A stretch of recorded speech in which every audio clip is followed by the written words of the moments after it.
السلام علیکم، آپ دیکھ رہے ہیں اردو پوائنٹ۔ میرا نام دانش حسین۔ حزب اللہ نے اپنے نئے سربراہ کے نام کا اعلان کر دیا۔ قائم مقام حزب اللہ کے سربراہ شیخ نعیم قاسم اب مستقل طور پر حزب اللہ کے نئے سربراہ ہوں گے، جو حزب اللہ کے سیکرٹری جنرل بھی ہیں۔ حزب اللہ کی قیادت میں باہمی مشاورت کے بعد اس بات کا فیصلہ کیا گیا کہ وہ سینئر ترین جو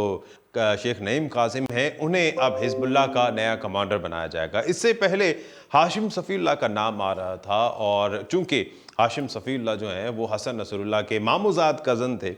اور ان کا نام سامنے آ رہا تھا جب قائم مقام تھے شیخ نعیم قاسم، تو انہوں نے بھی ایک ویڈیو لنک کے ذریعے اس بات کا اعلان کیا تھا کہ جلد ہی حزب اللہ کے نئے کمانڈر یا نئے سربراہ کے نام کا اعلان کر دیا جائے گا، اور جو نام فیورٹ تھا اس میں تھا ہاشم صفی اللہ۔ لیکن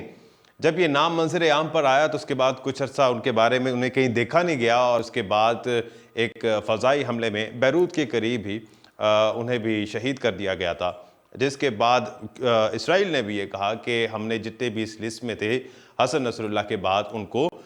ختم کر دیا گیا ہے۔ اس کے بعد حزب اللہ کی قیادت کی جانب سے سوچ بچار ہوئی، اور اس کے بعد فیصلہ کیا گیا کہ شیخ نعیم قاسم جو کہ قائم مقام سربراہ تھے، انہیں مستقل طور پر حزب اللہ کے نئے سربراہ کے نام کے طور پر اناؤنس کر دیا گیا۔ ایکسپریس نیوز نے بھی اس خبر کو رپورٹ کیا۔ اور اب آ جاتے ہیں کہ شیخ نعیم قاسم کون ہیں۔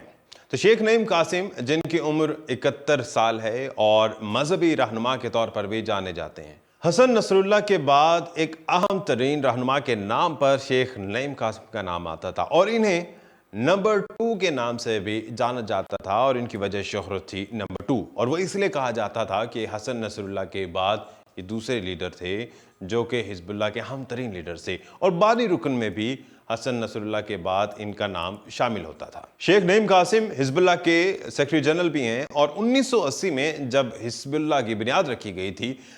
تب شیخ نعیم قاسم بھی اس میں بنیادی ارکان میں شامل تھے، اور یوں انہیں بانی رکن بھی کہا جاتا ہے۔ غیر ملکی میڈیا کے مطابق یہ بھی کہا جا رہا ہے کہ حسن نصر اللہ کی شہادت کے بعد موسٹ فیورٹ نام جو ہے وہ ہاشم صفی اللہ کا ہی تھا، اور وہ چونکہ ماموزاد کزن بھی تھے تو اس وجہ سے ان کے ساتھ ایک جانشین کے طور پر انہیں ہمیشہ جانا جاتا تھا۔ لیکن ان کو بھی شہید جب کر دیا گیا تو اس کے بعد جو حزب اللہ کی قیادت ہے اس میں سوچ بچار ہوئی، اور اس کے بعد شیخ نعیم قاسم جو ہیں انہیں حزب اللہ کا سربراہ بنا دیا گیا، اور